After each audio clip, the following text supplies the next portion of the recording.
Salut toi! Je suis Mathilde Cognot et je suis ravie de te retrouver pour un nouveau conseil qui cette semaine est plus un conseil de publication puisque je vais te parler des 3 différents modes d'édition. Il y a quelques années, quand j'ai terminé mon premier roman, je l'ai envoyé à plusieurs maisons d'édition et comment dire que j'ai fait ce qu'on fait tous quand on a mon âge mais qu'il ne faut pas faire, j'ai foncé dans le tas. J'avais pas de connaissances, je me suis pas forcément renseignée et j'ai eu une belle désillusion parce que oui j'ai eu une réponse, mais la réponse n'était pas exactement celle à laquelle je m'attendais. Quelle était cette désillusion? Comment ne pas faire les mêmes erreurs? Quelles sont tes différentes options? Je vais tout te dire maintenant, c'est parti. On va commencer par le mode d'édition le plus courant, qui se trouve être la maison d'édition à compte d'éditeur. Et je précise à compte d'éditeur, on verra pourquoi après. Donc dans une maison d'édition à compte d'éditeur, il faut savoir que le délai de réponse, s'il y a une réponse, est d'environ 6 mois.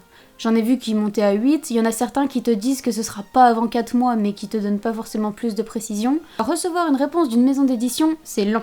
Et on verra dans une prochaine vidéo comment on fait pour soumettre son manuscrit. Donc concrètement, dans une maison d'édition classique, donc à compte d'éditeur, c'est la maison d'édition qui s'occupe de tout. Et à partir de maintenant, je vais dire ME à la place de maison d'édition, ça va raccourcir la vidéo. Donc ta maison d'édition, elle s'occupe de tout, c'est-à-dire que c'est elle qui va s'occuper de ta couverture, de la correction, de ta promotion, même si à mon sens la promotion c'est mieux que t'en fasses de ton côté. C'est elle aussi qui va payer forcément l'imprimeur, c'est elle qui va te payer l'hôtel si jamais il y a des salons. Elle s'occupe de tout, tu n'as rien à faire. Tu n'as rien à faire à part le plus important, bien lire le contrat. J'insiste dessus parce que c'est à eux que tu vas donner ton bébé, t'as travaillé dessus pendant potentiellement des années, donc il faudrait pas qu'ils fassent n'importe quoi avec. Donc, tu vas bien lire le contrat, tu vas poser des questions si jamais tu ne comprends pas une clause, parce que des fois, il y a des trucs qui sont un peu formulés bizarrement, ou même tu vas comprendre les termes, mais pas forcément savoir ce que ça engendre. Donc, n'aie pas peur de poser des questions. Ça t'évitera de t'engager pendant... J'ai pas envie de dire une bêtise, mais généralement, ça peut être... Ouais, en moyenne, je crois que c'est 2 ans. Donc, ça t'évitera de leur céder des droits que tu ne voulais pas leur céder pendant des années. Et je précise un truc notamment à la couverture, c'est-à-dire que il y a certaines maisons d'édition... C'est dommage, mais l'auteur découvre la couverture en même temps que les lecteurs. Il n'a pas de droit de regard, il n'a pas son mot à dire, donc pose des questions, et si jamais c'est pas précisé, demande à ce que ce soit ajouté, que tu dois avoir un droit de regard dessus, sauf si vraiment tu t'en fous. Mais c'est mieux que tu poses des questions et que tu rajoutes des clauses qui n'étaient pas précisées, plutôt que tu acceptes des trucs que tu regrettes après. Maintenant on va parler de ce qui t'intéresse le plus. L'argent. Comme je l'ai dit un peu avant, les maisons d'édition prennent tout en charge et toi tu n'auras rien à débourser. Et donc, soit à la signature du contrat, soit aux premières publications, soit à l'impression, ça dépend des maisons d'édition, mais au début, tu vas recevoir ce qu'on appelle un avaloir, ou un acompte, je crois qu'on dit les deux. Donc l'avaloir, c'est une somme que tu es certain de toucher. Ça dépend de la taille des maisons d'édition, du coup j'ai pas de vrai exemple concret à te donner. Nous on va dire 1000 € parce que c'est le premier chiffre qui me vient.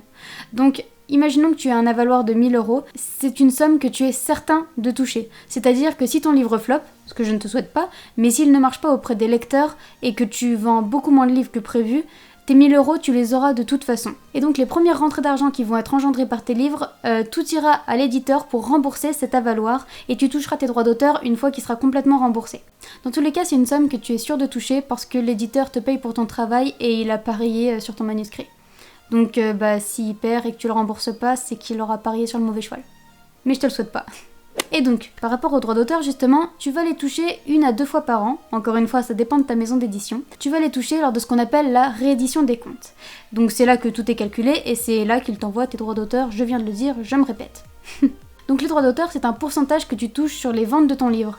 Généralement, pour la littérature classique, tu sens que j'ai peur de ce terme, on est sur du 8 à 12%, je crois. Donc sur le prix de vente du livre...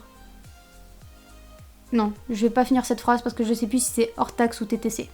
Donc le prix de vente du livre, c'est 8 à 12%. Et donc, pour la sous-littérature, donc la littérature jeunesse... C'est une honte, vraiment. Je plaisante. Mais ça peut chuter à 6%. C'est que dalle. Quoi qu'il en soit, par rapport aux droits d'auteur, si tu as envie de creuser le truc, je suis très mal placée pour t'en parler correctement. Donc si tu veux approfondir le sujet, je te conseille l'excellente chaîne et les réseaux de Samantha Bailly, qui elle, s'est beaucoup plus penchée sur le sujet et qui donne beaucoup de sa personne pour faire valoir les droits des auteurs. Elle t'en parlera bien mieux que moi. C'est bien beau tout ça, mais des ME, il y en a des tonnes. Comment je l'ai choisi? Je vais te le dire. Il existe des ME de toutes sortes, il y a certaines des ME qui sont très connues et dont je ne dirai pas le nom parce que je n'ai absolument rien contre eux et que ce c'est un bémol, mais c'est même pas un point négatif. Il y a certaines ME qui misent plus sur la quantité que... Non, je vais même pas dire que sur la qualité, parce que ça veut pas dire que c'est des mauvais ouvrages, mais ça veut juste dire qu'ils vont publier pas mal de bouquins dans l'année. Et donc le risque, encore une fois je prends des pincettes, c'est qu'ils négligent un petit peu ta promotion. Mais dans les deux cas, je te le dis, c'est mieux que tu le fasses toi-même aussi, de ton côté. Et à contrario, il y a des maisons d'édition de très bonne qualité qui, elles, ne sortent que 10 ouvrages dans l'année dans leur catalogue et donc qui mettent le paquet sur leurs 10 auteurs chouchous. Mais la sélection, forcément, est beaucoup plus compliquée. Ils font plus attention à ce qu'ils acceptent. Donc si ton manuscrit n'est vraiment pas excellent, voire exceptionnel, si tu n'as jamais été édité et que tu n'as pas déjà un lectorat, un public, tu as peu de chances d'y rentrer ou en tout cas ça va être beaucoup plus compliqué. Donc les ME qui prennent plus en quantité, c'est pas forcément des mauvaises ME, je le répète. Et du coup, ce sera peut-être plus facile pour toi d'y entrer. Et de toute façon, si tu vises vraiment une très grande maison d'édition, tu risques de te faire écraser par des géants bien plus connus que toi. Parce que à côté de Guillaume Musso, de Maxime Chatham, d'Amélie Nothomb, de J.K. Rowling, de Stephen King, de Thierry Goodking, bref, tu vas te faire écraser et toi qui n'es personne, tu vas te faire bouffer. Donc les petites maisons d'édition qui chouchoutent leurs auteurs, c'est pas mal du tout. Surtout quand on débute et qu'on n'a pas encore de lectorat. Ensuite, deuxième catégorie, les maisons d'édition à compte d'auteur. Tu laisses en venir l'anecdote ? Ces maisons d'édition, c'est un petit peu difficile de les débusquer ou de les démasquer parce que elles se présentent généralement que comme maison d'édition ou comme maison d'édition participative et donc il faut un petit peu fouiller pour se rendre compte que c'est à compte d'auteur. Pourquoi ?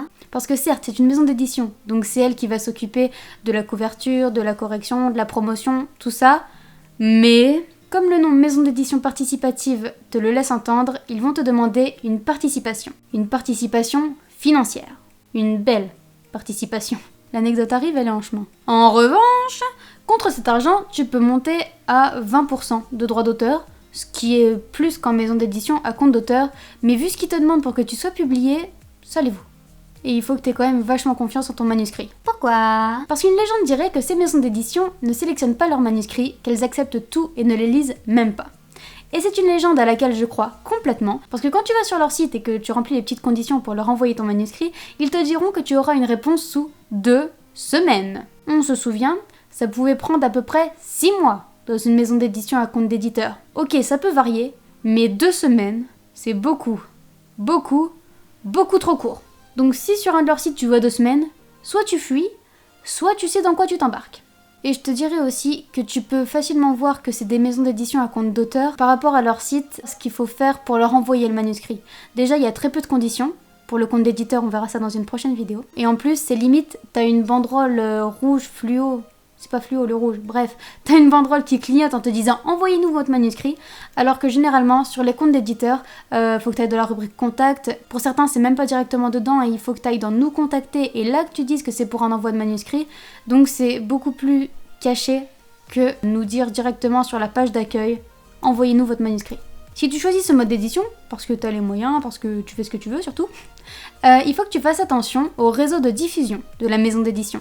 C'est-à-dire que oui, ils vont s'occuper de ta promotion, mais ils ont des partenaires, ils ont un réseau plus ou moins restreint suivant la taille de la maison d'édition, donc fais attention à ce qu'ils aient suffisamment de partenaires. Donc je vais encore enfoncer une porte ouverte, mais plus le réseau sera large, plus tu toucheras de monde. Donc c'est mieux pour toi. Donc si déjà ça te demande une fortune et qu'en plus c'est un réseau de distribution assez étriqué, fuis. Sans compter que techniquement, c'est eux qui s'occupent de ta promotion, mais je connais pas mal d'auteurs qui ont essayé les maisons d'édition à compte d'auteur et qui se sont retrouvés complètement livrés à eux-mêmes sur ce point-là. À toi de voir. Dans tous les cas, que tu vises une maison à compte d'auteur ou à compte d'éditeur, ma petite astuce, c'est d'aller sur leur site, tu chopes quelques noms d'auteurs qui ont travaillé avec eux et tu les contactes sur les réseaux. Tu leur dis que tu seras intéressé par la maison, tu leur demandes leur expérience par rapport à ça, parce qu'il y en a qui brillent des maisons d'édition, qui ont l'air cool, qui ont l'air d'avoir rien à se reprocher, mais quand tu creuses un petit peu, il y en a qui ont pas trop compris certaines clauses, donc ils te diront juste de faire attention, par exemple. Il y en a d'autres qui ont été complètement déçus parce que leur promotion est passée à la trappe. Bref, demande-leur tout simplement leur expérience, s'ils en sont satisfaits, comment ça se passe. Généralement ils sont sympas, au pire ils te répondent pas et puis t'as rien à perdre. Demande-leur, généralement ils sont gentils. C'est l'heure de l'anecdote. Je garde ce truc comme une relique. Je vais te planquer le nom parce que, voilà, par respect, parce que c'est pas bien. Du coup, pour resituer le contexte, j'ai 18 ans. Je viens de finir d'écrire un bouquin qui me prend la tête parce que j'enchaîne les corrections sur corrections et ça ne me plaît plus. Du coup, je décide de passer à l'étape suivante en me disant que toutes ces corrections qui me plaisent pas, c'est une excuse. Et j'avais pas entièrement tort, sur le principe, c'est ce qu'il faut faire. Sauf que, là, c'est ce qu'il faut pas faire. J'étais très impatiente, j'avais pas forcément les connaissances, j'ai pas forcément cherché à les avoir et je savais pas forcément que c'était des lacunes. Tu sais, c'est l'époque où tu penses un petit peu que tout est facile. C'était moi. Du coup, j'ai fait des recherches, j'ai envoyé mon manuscrit à plusieurs maisons d'édition. Et comme j'étais impatiente, il y en a une qui disait qu'il envoyait des réponses en 2 semaines. Oui, mais t'as dit que 2 semaines, il fallait pas justement parce que c'était trop court et que... Oui, je sais. Mais avant, je savais pas. Et si tu l'as retenu, c'est très bien. Donc, 2 semaines plus tard, à peu près, je reçois cette jolie enveloppe. Qui n'était pas déchirée à ce moment-là. Donc, je reçois cette jolie enveloppe, voilà. Et j'étais hyper contente parce que, bon, là, je te le cache, mais il y a le nom de la maison d'édition sur le devant. Du coup, j'étais contente. Et donc, dans cette enveloppe, il commence en me disant ça. Donc, derrière c'est blanc, devant il y a le nom de la maison d'édition et le nom du responsable éditorial, mais je vais pas te le montrer. Alors, chère Madame Cognot, c'est moi. Nous avons été séduits... je déchiffre. Nous avons été séduits par la qualité de vos écrits. Nous souhaiterions vivement intégrer votre ouvrage à notre catalogue et ainsi le défendre Et ainsi le défendre lors des fêtes de fin d'année. Dans l'attente de vous rencontrer, voilà, le monsieur y signe. Voilà. Donc, moi j'étais la joie.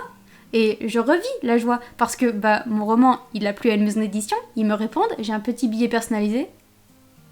Ensuite, parce que je suis quelqu'un d'assez... pas méfiante, mais prudente. C'est la même chose. Il y a une petite pochette rigolote. Bon, je vais te la montrer vite fait. Voilà, je te la montre vite fait. Elle est jolie. Il y a le nom de la maison d'édition. Donc c'est normal s'il y a un flou au milieu. Quand je vois leur présentation et leur partenaire dedans, je regrette presque de ne pas avoir signé. Parce qu'a priori, ça fait envie. Ils se vendent bien, ces cons. Donc pour commencer, nous avons, pareil j'ai planqué, une petite lettre. Nous avons le plaisir de vous informer que votre œuvre intitulée... Oh la vache, il avait encore ce nom-là. Voilà, a retenu toute l'attention de notre comité de lecture. Nous sommes convaincus que votre ouvrage mérite une place au sein de notre catalogue qui compte plus d'1 millier de titres. On va voir l'auto-édition tout à l'heure, tu verras que ça ne veut absolument rien dire. En nous confiant votre manuscrit, nous vous assurons d'un rayonnement national et international.